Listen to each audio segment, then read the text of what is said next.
Stock Play of the Day is an educational program. Any statements made by Ally Invest employees are not intended to be or should be considered investment advice, a recommendation to buy, sell, or hold a security, or a recommendation to adopt an investment strategy. Hello and welcome to the Stock Play of the Day Overtime. On Tuesday's Stock Play of the Day, we looked at an options paper trade in IWM. Today we'll discuss, did we score or did we fumble?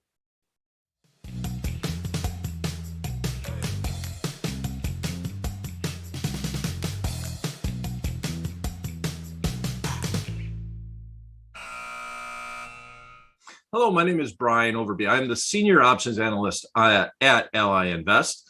On Tuesday's Stock Play of the Day, we looked at a long call in the IWM, which tracks the Russell 2000 index. Now, today we're taping live here. We do see that the Russell 2000 index, once again, is leading the markets higher.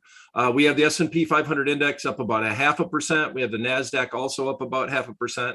And we have the Russell 2000 index up about 1.7% on the day. So the long call, it was basically, we had a Fed meeting that was going to happen on Tuesday. There was a little bit of concern. We saw a little bit of a rise up in the VIX index before that meeting. Even though we were having up days, we still saw the VIX drift a little bit higher. Right after that meeting and after the talk that the Fed had with the media, we did see the VIX come in a little bit, but it also boosted the Russell 2000 index higher. And as far as the chart is concerned, it was officially a breakout as far as technical analysis is concerned. So we were buying an out-of-money option contract, trying to manage our risk by doing that. And considering we had to break out, we had to move to the upside. That position is actually looking fairly decent right now. So let's look at what the IWM did this week. I am showing a 15-minute chart. We always tape the Stock Play of the Day live. We're dealing with live markets on Tuesday at noon Eastern time. And so this is noon Eastern time on Tuesday. These are 15-minute bars. So this is the rest of the day. The market was fairly flat. And then before the Fed meeting, we actually had a little bit of a run up into the Fed meeting. And then at the end of the day, we actually ran up a little bit higher. So I think the Fed was speaking right around this area, right in here. And after the comments, we saw the run up and that continued. And today we're a little bit higher. Now, I'm going to highlight something that I didn't even really notice overall. But this was a trend line that I drew way back in the day when I was talking a little bit about the IWM and this little area of congestion. But when we came out of the pandemic and the rally started in most of the indexes overall, but the Russell waited a little bit before it took off. This is basically a trend line. It's a very strong trend line in that it goes back very far and we have very defined touches in it. Bunch of congestion right in this area. And this is also where the 200-day moving average was at. So we definitely broke out of, at that point in time, as far as the chart is concerned, we broke out of that bullish trend that we had going on. And the market was just really figuring out where it wanted to go next. It came up to the all-time high, sat there and paused, and now we've broken through. Now this is a little, so the reason why I bring this up is that right now we're in this little area of concern, I guess. If you were to think about, well, where would the Russell or the IWM, I should say, stop next? Well, I mentioned this on Tuesday's call. You look a lot at, well, what's the width of the channel that it was stuck in? And the width of the channel is about 25 points. So if you move 25 points from there, you're looking at about 258, right around in here, I guess, where we would be kind of concerned as far as we're basically repeating the channel that was established going all the way back to the beginning of the year. And so that would be one way that you can use the charts to try to figure out where it may go next. But right here, I think that this is going to be an area of congestion. You never know until you know. Even if it wasn't, it still should have been, right? But if it comes back down and actually bounces off the trend line and goes back up again, that's actually a more bullish situation. If this area that was resistance becomes support and it proves to be support, that's usually a good sign for the markets overall, because the Russell is still a wild card. You're dealing with small cap stocks.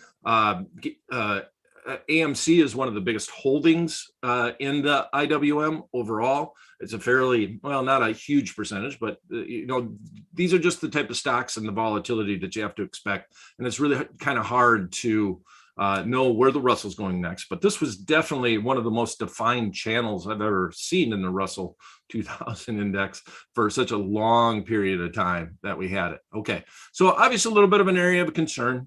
Let's see how the trade worked out. Here's where the stock is at today, 242.22. It's up $3.66. I guess it's down just a little bit from when we tipped off the show. It's up 1.5% on the day. The trade that we looked at is we went out to the December 17th expiration. So I got the November here. Let's go to the December 17th expiration. November, December, there we go. And we bought an out of the money option contract. So we bought the 240 strike. We wanted to make sure that it was within a feasible range of the marketplace. So we just kind of looked at the channel, trying to decide, where could we be, where could we see the underlying go through. And the market has gone through it. So it's at 242.22. And that 240 strike would be, well, let me remove this just because I'm going to give you an idea here today. So the 240 strike is trading for 765 by 770. This is if we were to sell it and get out, which means we basically doubled. We paid $3.64 for that option contract last week. It's now trading for almost double in that position, $7.65. You still have really good markets. So the simplest thing to do would be to just close out the position. So how would we do this in the Ally Invest option chains? You just basically click trade. You got to change it from sell to open to sell to close, because we'd be closing that position. We'll put in the limit. We'll call it 769. Well, let's go 7. That's real fast moving. I probably just hit somewhere close to the bid, which it's 765. I'd look at maybe putting a limit in at $7.67. When you're trading options, very rarely do you do things at the market. This is a very liquid underlying, though. I'd be more apt to put a market order in on an IWM option contract overall than just a single stock option, mainly because of the liquidity of this ETF, which translates to a lot of liquidity in the option contracts. But this would be how we would close out the position, sell to close, put in the limit order, and limit. The biggest thing is to realize that it doesn't guarantee that price, right? They will not, but it does guarantee that if it does fill, you will get that price, right? So $7.60. The trade was simple.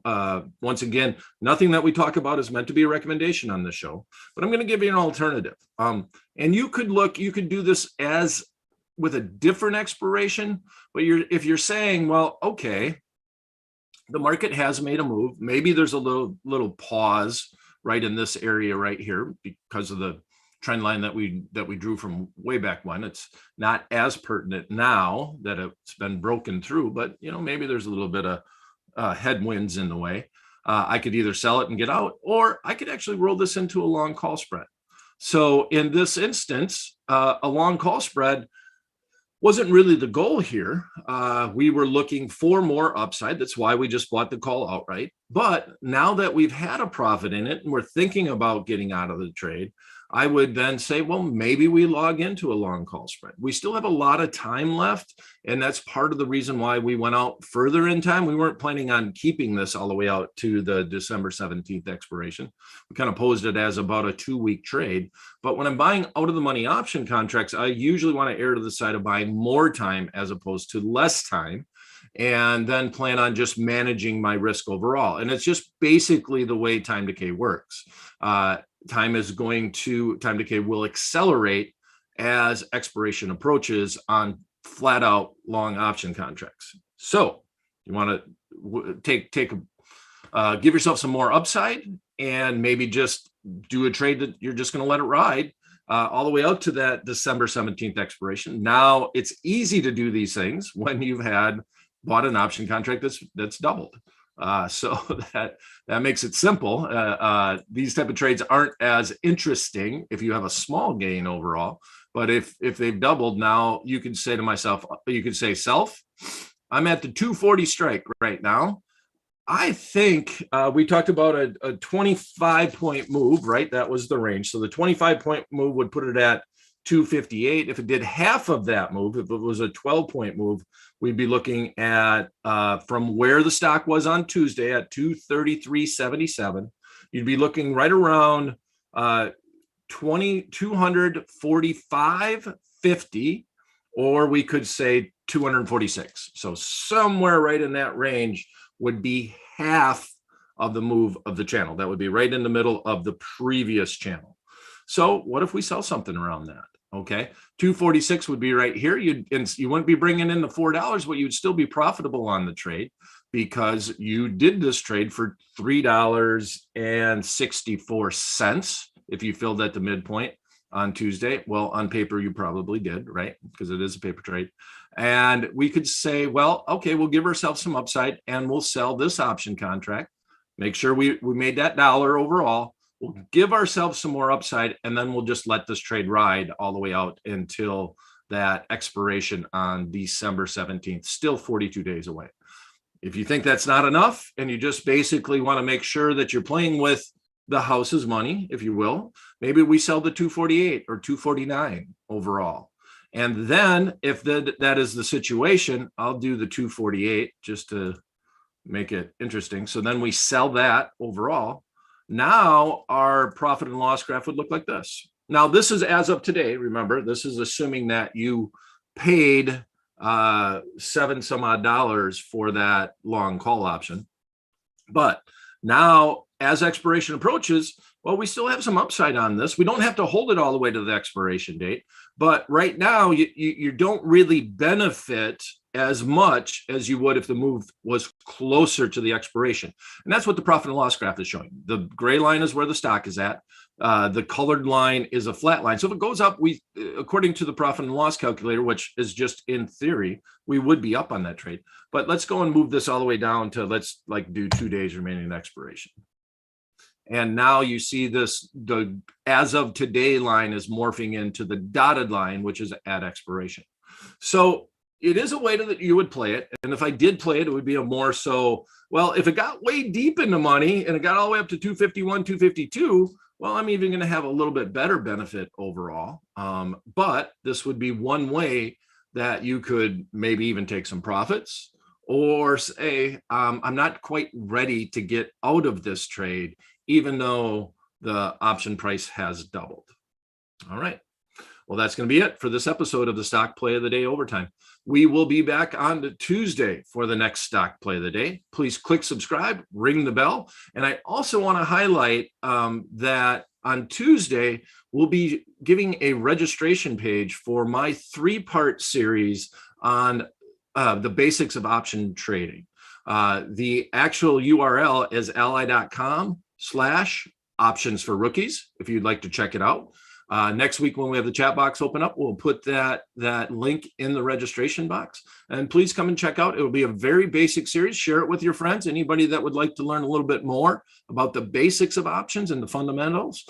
It will be a free 3-part series that we'll be doing right here on the Ally YouTube channel. Thanks for coming, everyone.